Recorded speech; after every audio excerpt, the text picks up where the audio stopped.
Hello, guys. I hope you're doing well.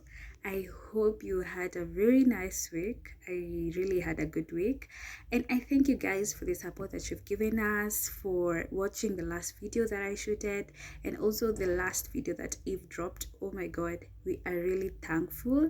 At least we know some life hacks about using scarves during this cold season. We thank you, Eve, for everything, for showing us this life hack. We can't wait for more life hacks, and so keep supporting us so that you can get much of this content. So I thank you guys for the last video you watched. It meant a lot. At least I can see that there's some people who we are working together towards having a business plan, which I do not take that for granted. And so the last time we talked about all the cover page and description, which we outlined some stuff that you have to know. And today we are going to go much deeper, and we're going to discuss about the entry plan and the growth plan that you should have for your business. So let's get started. So about the entry plan, like maybe when you're having a project or there's something that you're doing, you have to like know, well, how are you going to start? How are you going to enter like the market? You really have to know, because if you ignore that part, it means that, well, you'll just enter the market blindly and you're doomed to fail if you do that. So today you're going to discuss that entry plan, some few points about entry plan that will really help you guys to figure out how are you going to enter the industry, I mean, with your business.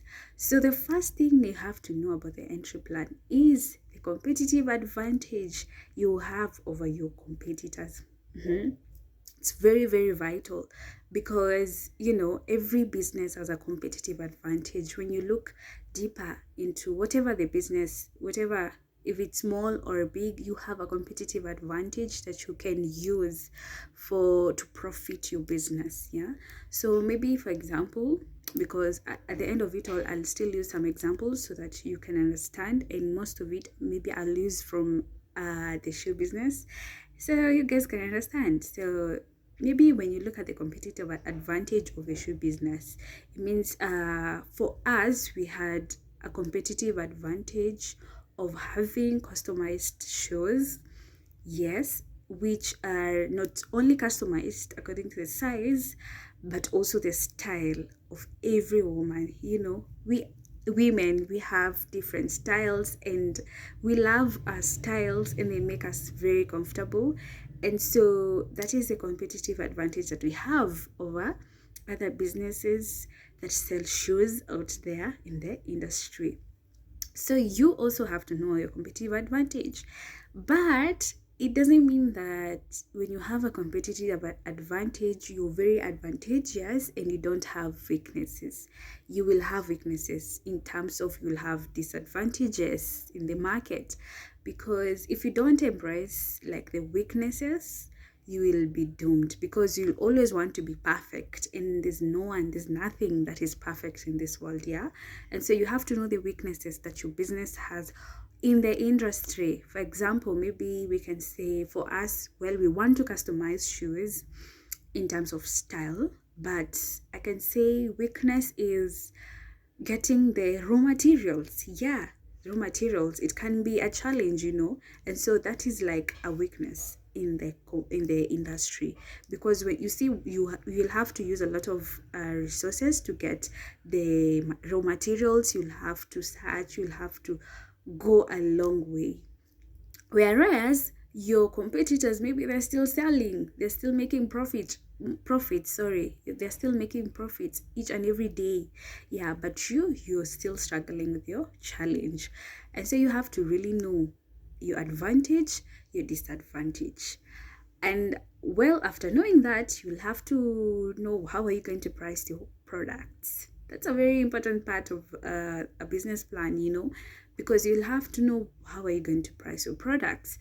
It's not like you'll wake up one morning and say, no, I'm going to sell these shoes at 500 shillings, I'm going to sell at 1,000 shillings. That's the worst mistake that you can do, because you have to know, well, at what percentage am I making a profit, and you can only do that, you can only know that with the various pricing models, and I think I can give you three.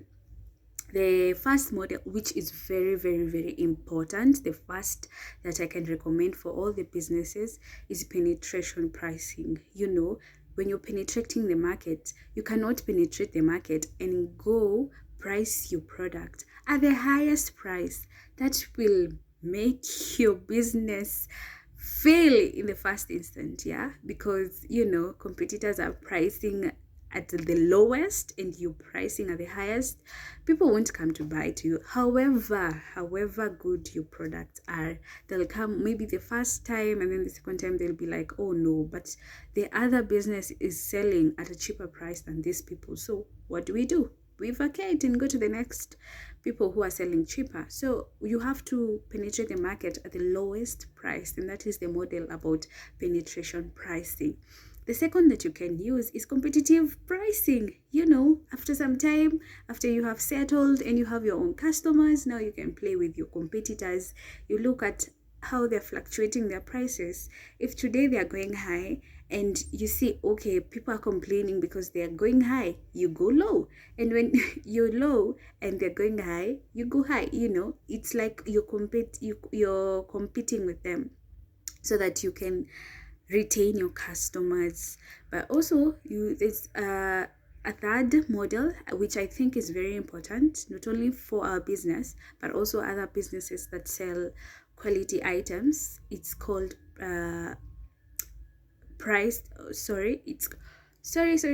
it's called value-based pricing. And you see, on this model, you have to price your stuff according to the quality that your item holds. Yes, you don't want to sell a product that has high quality and then you just sell it at low price. It will really go, it will just be a loss, because you have used a lot of money to get the raw materials to make the product, and then you sell it at a low price. It really go bad on you. So those are the pricing models I think I can share with you. The last point on entry plan, you can maybe ask yourself, what are you planning to attract your customers with? Yeah, that's very important. It seems to be small, but it's very important when you know, okay, how am I going to attract these customers? For example, maybe we're going to open a shop, and outside there we're going to have some written material that will attract customers. Maybe you're going to have music inside the business that will put customers in a good serene. That's small, those small items that you can use to attract customers. So going to the next discussion about the growth plan, we're going to discuss about the trends in your industry. What are the trends that are in your industry? For example, for us, trends for now, I think we have chunky heels, there's kitten heels, there is denim boots, there's colorful boots, those stuff. You have to know, you have to go with the technology. If you're doing business and you don't go with the technology, then you're doomed to fail, because other competitors will be higher than you. Yeah, they will leave you there with your products, sell for yourself. Yeah, because nowadays people want things that are technologically advantageous to them. And so if you don't embrace technology, then you will be doomed. But it's not enough to know in the growth plan, it's not enough to know the trends. It is also very important for you to know how are you going to execute the plans that you have towards the trends. For example, I can say, nowadays you guys know that, denim is everything. Yeah, people love denim. I love denim, and I can say maybe we'll bring shoes that are made with denim material. You see, it will really work for us, because people want to wear denim, not only clothes but also shoes. When you look at people who don't love wearing heels, maybe we can think of the kitten heels, because they are maybe 1 inch or 2 inch higher, which will make them comfortable. So you have to know, how are you going to plan to execute the trends that are in the market. And then last but not least, Also, you're supposed to know your short term, your middle term, and your long term goals. Your short term goals are just things that, well, you can do uh, in the beginning of the business. For example, our short term goal might be looking for a shop, for a store where we can sell our shoes, and also looking for furniture which we can use to sell our shoes. Those are short term goals. And also for the middle term goals, maybe we can say we are looking forward to opening up a website for the business. And long term goal, we can say we are planning to customize shoes, to make our own shoes that are going to be labeled her shoe store, and which will go with the preferences of our customers, not only by sizes but also by the style of the customers. So which what I'll recommend for you guys in terms of the goals, because goals are very important, they like work like a compass for you, like, you know, okay, at this time in this year I've done this, so what am I supposed to do the next year? You see, it really works for you, it really shows you like the direction. I would recommend that you have three short-term goals, 2 to 3 middle-term goals, but 2 are okay, because you don't have to have so many goals. They will make you not like, they will make you tire even before you start. So it's very important that you have maybe workable goals that are short, that are 3 to 2.